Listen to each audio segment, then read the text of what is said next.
Hello students, welcome to university academy YouTube channel.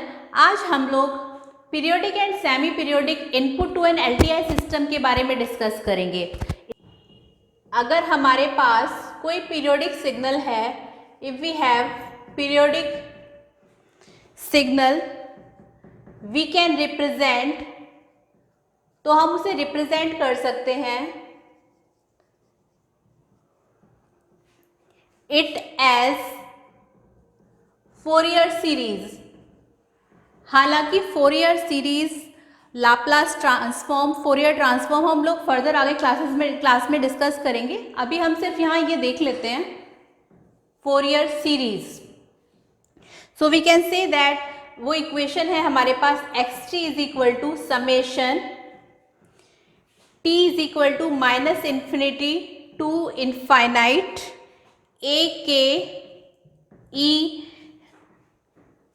To the power j के omega naught t। और इसके आगे हम ये कह सकते हैं कि यहाँ पर ये जो a के है वो आपका क्या है, उसकी वैल्यू भी मैं यहाँ बता देती हूँ। ये जस्ट हम कोई एक पीरियोडिक सिग्नल ले रहे हैं जिसको हम फोरियर सीरीज में इस तरह से रिप्रेजेंट करते हैं कि x t is equal to summation T is equal to minus infinity to infinity a के e to the power j के ओमेगा नॉट t, जहाँ पर हमारे पास वी नो दैट ये जो ओमेगा नॉट है, where omega naught is 2 pi upon t, और हम इसे क्या बोलते हैं, फंडामेंटल फ्रीक्वेंसी। तो ओमेगा नॉट है हमारे पास फंडामेंटल फ्रीक्वेंसी, और जहाँ पे हमारे पास जो ये टी है, कैपिटल टी को हम बोलते हैं fundamental time period, fundamental period. ये आपको याद रखना है कि ओमेगा नॉट ये वाला जो है इसको हम बोलते हैं फंडामेंटल फ्रीक्वेंसी, और ओमेगा नॉट का फॉर्मूला होता है 2 पाई अपॉन टी, जहाँ पे टी को हम बोलते हैं फंडामेंटल पीरियड। ये जस्ट कोई फोरियर सीरीज है, उसे हमने यहाँ पर कंसिडर किया है। आपको बस इसमें ये याद रखना है कि जो एलटीआई सिस्टम है उसकी प्रॉपर्टी होती है कि आउटपुट टाइम डोमेन में कॉन्वोल्यूशन होता है और फ्रीक्वेंसी डोमेन में मल्टीप्लिकेशन होता है। और यहाँ पे हम जो प्रूफ करने वाले हैं वो ये कि अगर कोई हमारे पास एलटीआई सिस्टम है तो एलटीआई सिस्टम में एक पीरियोडिक सिग्नल इनपुट करते हैं तो उसका आउटपुट कैसे डिराइव करते हैं वो हम इसमें प्रूफ करने वाले हैं। तो इसको रफ कर देते हैं, इसकी कोई नीड नहीं है। ये आपको याद रखना है कि अगर हम if we have periodic signal we can represent it as Fourier series, तो हमने वो फोरियर सीरीज की टर्म में लिख दिया X T equal to summation T is equal to minus infinity to infinity A K E की power J K omega naught T, जहाँ पे ओमेगा नॉट का फॉर्मूला है 2 पाई बाई टी, और ओमेगा नॉट को बोलते हैं फंडामेंटल फ्रीक्वेंसी और टी को बोलते हैं फंडामेंटल पीरियड। तो इसे अभी रफ कर देते हैं, इसकी नीड नहीं है। ए के को हम देख लेते हैं क्या लिखते हैं, where A K is equal to 1 by T integration T X T E raise to the power minus J K omega naught T D T. ये किसकी वैल्यू है, ए के की। क्या 1 by T integration of T X T E raise to the power minus J K omega naught T D T. ये आपको याद रखना है। इसमें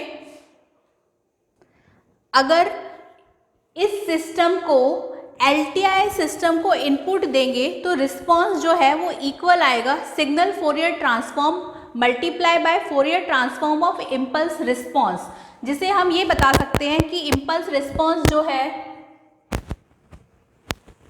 वो आएगा आपका किसी एलटीआई सिस्टम को हमने लिया जिसका इनपुट एक्स टी है और आउटपुट उसका yt है, तब हम ये कह सकते हैं कि वहाँ पे इम्पल्स रिस्पांस की बात कर रहे हैं तो जाहिर सी बात है इनपुट जो है वो डेल टी होगा और आउटपुट जो है वो आपका yt आ रहा है, जिसको हम बोल सकते हैं कि वो हमारा इम्पल्स रिस्पांस आएगा ht। ठीक है, तो हम ये भी कह सकते हैं कि कोई हमारे पास इम्पल्स रिस्पॉन्स है एच टी, उसमें हमने इनपुट दिया एक्स टी, तो आउटपुट हमें मिल रहा है वाई टी। ये है आपका इसमें हम ये कह सकते हैं कि इस सिस्टम को LTI सिस्टम को इनपुट देंगे तो रिस्पॉन्स जो है वो इक्वल आएगा signal Fourier transform multiply by Fourier transform of impulse response. ये यहाँ पे ये इसमें कोई सिस्टम है हमारे पास LTI सिस्टम, क्योंकि हम इम्पल्स रिस्पॉन्स की बात कर रहे हैं तो इसलिए यहाँ पे जो xt है इनपुट वो इम्पल्स रिस्पॉन्स है ∆t और आउटपुट है yt। जहाँ पे हमें इम्पल्स रिस्पॉन्स मिला तो इस इम्पल्स रिस्पॉन्स पर हम इनपुट दे रहे हैं xt और आउटपुट हमें मिल रहा है yt। तो ये पूरा हम यहाँ पर अभी डिस्कस इस तरह से बताया आपको कि इसको यहाँ पे हम इम्पल्स रिस्पॉन्स की बात कर रहे हैं तो इनपुट पर हम इम्पल्स ही दे रहे हैं कुछ इस तरह से। ये जो यहाँ पहले था उसको वापस लिख देते हैं इस तरह यहाँ पे। इसमें ऊपर वाले पार्ट को रफ कर देते हैं, वहां पर हम कोई आउटपुट ले रहे हैं yt is equal to input xt और इम्पल्स रिस्पॉन्स के साथ कॉन्वोल्यूशन है ht। तो ये तो हमारा है टाइम डोमेन में, बट अगर हम इसे फ्रीक्वेंसी डोमेन में लिखेंगे तो हम इसे कर देंगे y of j omega is equal to x of j omega. और हमें पता है कि जो टाइम डोमेन में कॉन्वोल्यूशन है आउटपुट वो फ्रीक्वेंसी डोमेन में मल्टीप्लिकेशन हो जाएगा आउटपुट में। तो ये हो गया हमारा h ऑफ j ओमेगा। तो ये हमारा टाइम डोमेन में है, आपको याद रखना है, और ये वाला हमारा फ्रीक्वेंसी डोमेन में है। जैसा कि हमने इसकी प्रॉपर्टी में अभी बताया था LTI के में कि अगर टाइम डोमेन में कॉन्वोल्यूशन है आउटपुट पर तो फ्रीक्वेंसी डोमेन में मल्टीप्लिकेशन होगा आउटपुट पर। बस आपको ये याद रखना है, t को हमने j ओमेगा से रिप्लेस कर दिया, मतलब yt is equal to xt convolution with ht था तो फ्रीक्वेंसी डोमेन में हो गया y of j omega is equal to x of j omega into h of j omega. Where यहाँ पे हम कह सकते हैं जहाँ पे हमारे पास h ऑफ j ओमेगा जो है वो है हमारा frequency response. h of j omega is frequency response of the system.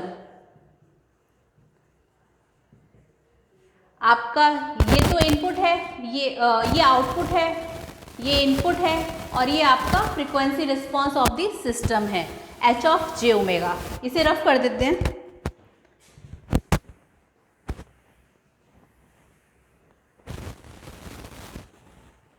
यहाँ पे x j ओमेगा जो है वो है आपका summation of k is equal to minus infinity to infinity 2 pi a k del of omega minus k omega naught. ये हमने x of j omega की वैल्यू लिखी है जो कि है summation of k is equal to minus infinity to infinity 2 pi a k del of omega minus k omega naught. ये आपको याद रखना है। और y ऑफ j ओमेगा की जो वैल्यू है वो आएगी आपकी h j omega summation k is equal to minus infinity to infinity 2 pi a k del omega minus k omega naught. ये है आपकी y ऑफ j ओमेगा की value. y of j omega की value यहाँ पे है h j omega summation k is equal to minus infinity to infinity 2 pi a k del omega minus k omega naught. यहाँ पर ये कहा गया है कि यहाँ पे जो h है वो नॉट डिपेंड ऑन k पर डिपेंड नहीं करेगा वो। So we can write it summation के अंदर चाहे लिख लें हम या फिर समेशन के बाहर लिख लें, इट डिपेंड। तो ये ऊपर वाला रफ कर देते हैं, ये वाला पार्ट।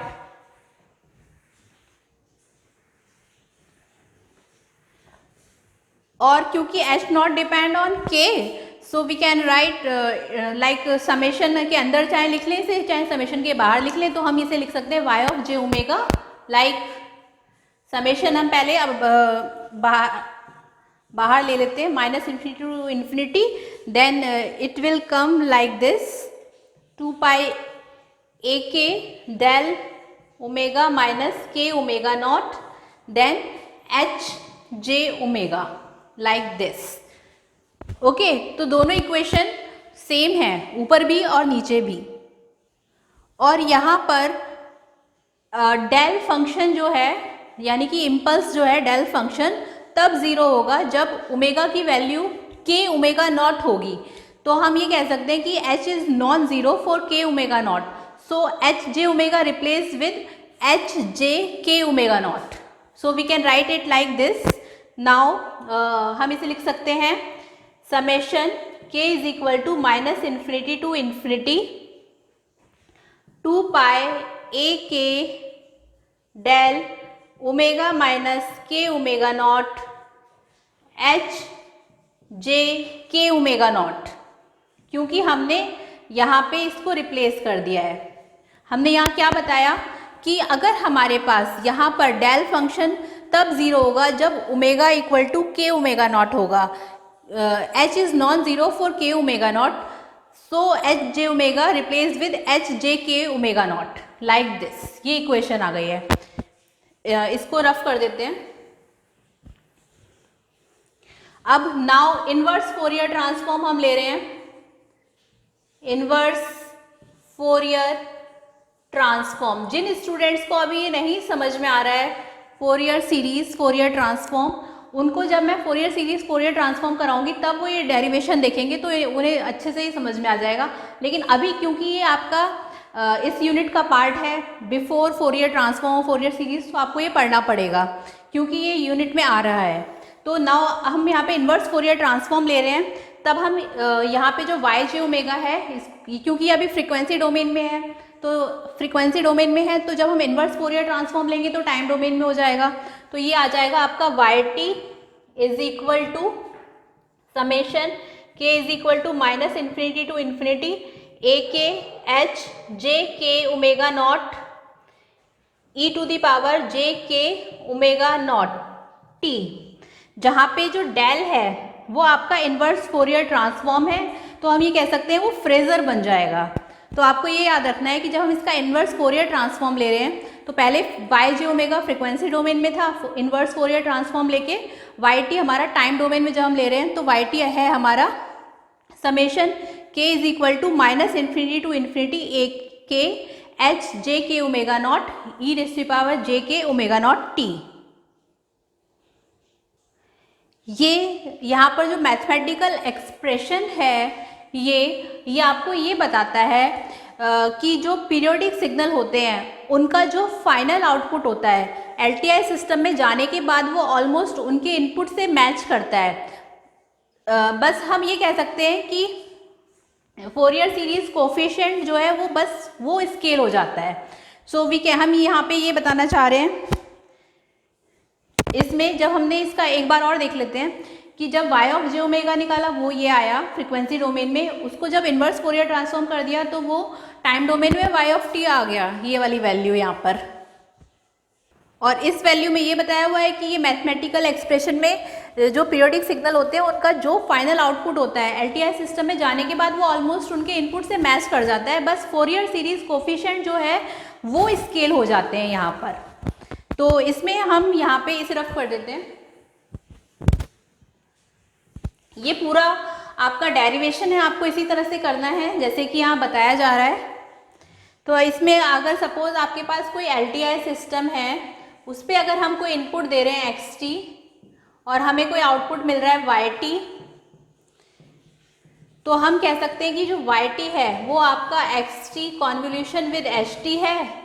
और in time domain and in frequency domain y j omega is equal to x j omega into h J omega है. ये तो हमें पता ही है, जहाँ पे ये भी मालूम है कि where h J omega is the frequency response of the system.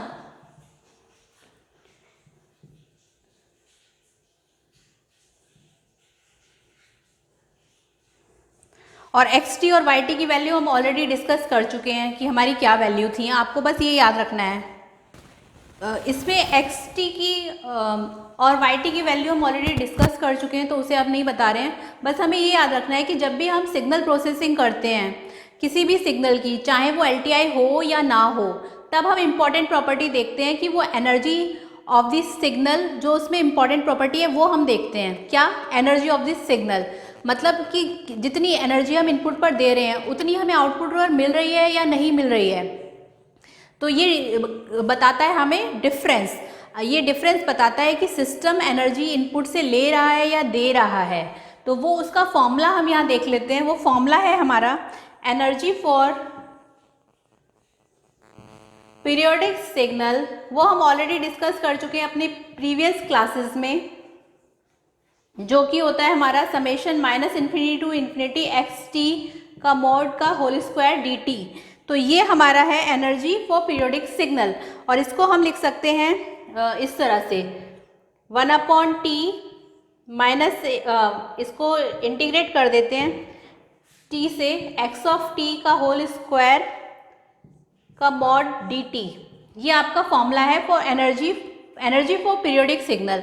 बस हमें इतना याद रखना है कि जब भी हम सिग्नल की प्रोसेसिंग करते हैं तो किसी भी सिग्नल की चाहे वो LTI हो या ना हो, बट हमें उसमें इम्पॉर्टेंट प्रॉपर्टी ये देखनी है कि वो प्रॉपर्टी है आपकी एनर्जी ऑफ दिस सिग्नल, मतलब कि जितनी एनर्जी हम इनपुट पर दे रहे हैं उतनी हमें आउटपुट पर मिल रही है या नहीं।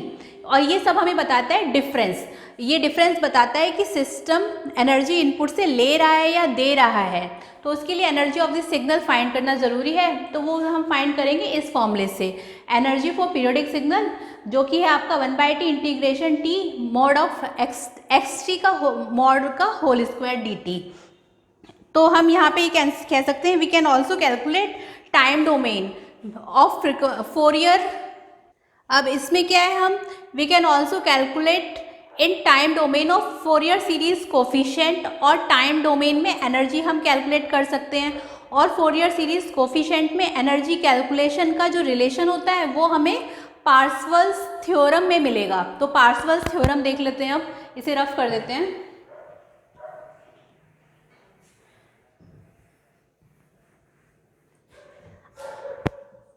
इसी में हम डिस्कस कर रहे हैं पार्सेवल्स थ्योरम। अब जो पार्सेवल्स थ्योरम का फॉर्मूला है वो आपका होता है 1/t integration t x of t mod का होल स्क्वायर डी टी, जिसे हम कह सकते हैं summation k is equal to minus infinity to infinity mod of ए के का होल स्क्वायर। पार्सेवल्स थ्योरम हम क्यों डिस्कस कर रहे हैं, क्योंकि we can also calculate in time domain of Fourier series coefficient, और टाइम डोमेन में एनर्जी कैलकुलेशन और फोरियर सीरीज कोफिशिएंट में एनर्जी कैलकुलेशन का रिलेशन जो है वो पार्सेवल्स थ्योरम से मिलेगा। तो पार्सेवल्स थ्योरम का ये फॉर्मूला है 1/t integration t mod of x T का whole square D T is equal to summation k is equal to minus infinity to infinity mod of ए के का होल स्क्वायर। अब इसमें क्या है, जो सिस्टम की एनर्जी है वो हम इससे भी फाइंड कर सकते हैं और इससे भी फाइंड कर सकते हैं। सिस्टम की एनर्जी हम किसी से भी फाइंड कर सकते हैं। तो अब हम क्या कर रहे हैं, प्रूफ ऑफ पार्सेवल्स थ्योरम कर रहे हैं। तो इसे रफ कर देते हैं। आपको बस इतना याद रखना है कि अगर सिस्टम की एनर्जी फाइंड करनी है तो हम इससे भी कर सकते हैं और इससे भी कर सकते हैं। इसे रफ कर देते हैं। अब हम डिस्कस कर रहे हैं proof of Parseval's theorem. Proof of Parseval's theorem, ये भी इम्पॉर्टेंट है। बहुत बार क्या होता है कि periodic and semi periodic input to an LTI system के अलावा प्रूफ ऑफ पार्सेवल्स थ्योरम भी आ जाता है, तो वो भी आपको याद रखना है। ये अलग क्वेश्चन इसमें आ जाता है, तो ये भी आपका इम्पॉर्टेंट है। आप इसे स्टार मार्क कर सकते हैं। इसे स्टार मार्क कर दिया है क्योंकि ये भी आपका इम्पॉर्टेंट है। अब इसके प्रूफ में यहाँ पे हम 1/t इंटीग्रेट कर रहे हैं, उसे हम 0 से लेकर के t mod of x T का whole square D T is equal to, इसे हम लिख सकते हैं 1/t 0 से t x ऑफ t और साथ में x of t D T. क्यों? क्योंकि हम एक को यहाँ पे स्क्वायर भी लिख सकते हैं, मतलब चाहो तो आप इसे मॉड ऑफ एक्स टी का होल स्क्वायर लिख लो या फिर इस तरह से लिख लो, एक ही बात है। ठीक है, then is equal to 1/t 0 से t डी टी। हम इसे ये भी लिख सकते हैं summation k is equal to minus infinity to infinity a k e j k omega naught t, then summation m is equal to minus infinity to infinity a m e minus j m omega naught t। दोनों ही हम यहाँ लिख सकते हैं। और हम ये भी कह सकते हैं कि जो समेशन है और मतलब जो इंटीग्रेशन है और जो समेशन है वो आपका लीनियर ऑपरेटर है। इसे इस तरह से लिख देते हैं, वेयर इंटीग्रेशन और summation is linear operator, so we can interchange, तो हम उन्हें इंटरचेंज भी कर सकते हैं। किसको? समेशन को, इंटीग्रेशन को और समेशन को। क्यों? क्योंकि लीनियर ऑपरेटर है, so we can interchange them. तो यहाँ पे हम ये कह सकते हैं कि जो ए के है और ए एम है वो आपके कांस्टेंट हैं, कांस्टेंट हैं। ये कौन कौन से? ये ए के और ए एम। तो ये कांस्टेंट का मतलब नॉट डिपेंड ऑन टाइम, ये आपके टाइम पर डिपेंड नहीं करेंगे। तो इसे मैं रफ कर देती हूँ। ये आपको याद रखना है कि इंटीग्रेशन समेशन लीनियर ऑपरेटर है और इन्हें हम इंटरचेंज कर सकते हैं। इंटरचेंज का मतलब क्या है कि पहले हम समेशन कर लें या पहले इंटीग्रेशन कर लें या बाद में समेशन कर लें बाद में इंटीग्रेशन कर लें, एक ही बात है। So we can interchange them. और ए के और ए एम जो है आपके कॉन्स्टेंट हैं and it does not depend on time. इसे रफ कर देते हैं। तो यहाँ पे हम इसे लिख सकते हैं 1/t summation k is equal to minus infinity to infinity summation m is equal to minus infinity to infinity a k a m star integration t e j k minus m omega naught t dt। ये हमने इसको इस तरह से लिख लिया है। इस ऊपर वाली इक्वेशन को कुछ इस तरह लिख सकते हैं हम। तो आपको ये भी इस तरह से ही लिखना है कि यहाँ पे क्या इंटरचेंज कर सकते हैं। तो 1/t summation k is equal to minus infinity to infinity, then ये वाला समेशन हमने इधर ले लिया m is equal to minus infinity to infinity, then a k, then ये a m star integration t e j k omega minus j हमने common ले लिया, बाहर ले लिया, और k minus m omega naught t बाहर आ गया, कॉमन आ गया dt। ये भी हम इस तरह से इसे लिख सकते हैं। अब इसे रफ कर देते हैं ऊपर वाला। यहाँ पे हम ये कह सकते हैं when k is not equal to m, जब ये k m के इक्वल नहीं होगा तब, उस time, that time it is sinusoidal phrasal, उस टाइम ये साइनोसॉइडल फ्रेजल हो जाएगा। और हम ये भी कह सकते हैं कि and we know if we integrate sine और cos at certain period then result come zero, it means this will zero, तो ये हमारा जीरो हो जाएगा। एक बार और समझ लेते हैं। इसमें यहाँ पे ये बताया कि when k is not equal to m, that time ये आपका साइनोसॉइडल फ्रेजल हो जाएगा। और and we know if we integrate sine और cos at certain period then result come zero, it means this will zero, ये आपका जीरो हो जाएगा। और हम इसे लिख सकते हैं कुछ इस तरह, when kt is equal to m then it is non zero, और अगर हम ज़ीरो से t dt करते हैं तो उसका इंटीग्रेशन करने के बाद हमारे पास t आता है। ओके, इसमें यहाँ पर अब इस इक्वेशन को हम इस तरह से लिख सकते हैं। मैं यहाँ पे इसे रफ कर देती हूँ ये पार्ट, और इस इक्वेशन को हम इस तरह से लिख सकते हैं 1/t summation k is equal to minus infinity to infinity a k a star k when m is equal to k। जब k और m इक्वल हो जाएंगे तो 1/t, इसको हम लिख सकते हैं 1/t summation k is equal to minus infinity to infinity a k star when m is equal to k। और हम इसे फर्दर लिख सकते हैं summation k is equal to minus infinity to infinity mod of ए के का whole square. तो ये हमारी इक्वेशन इस तरह से आ जाएगी यहाँ पर।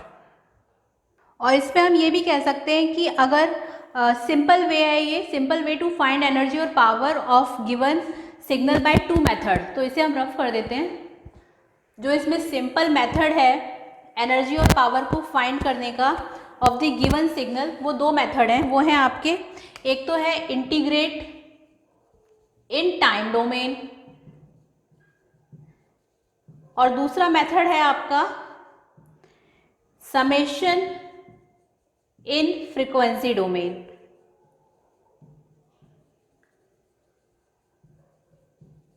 ये दो मेथड से आप फाइंड कर सकते हैं एनर्जी और पावर को।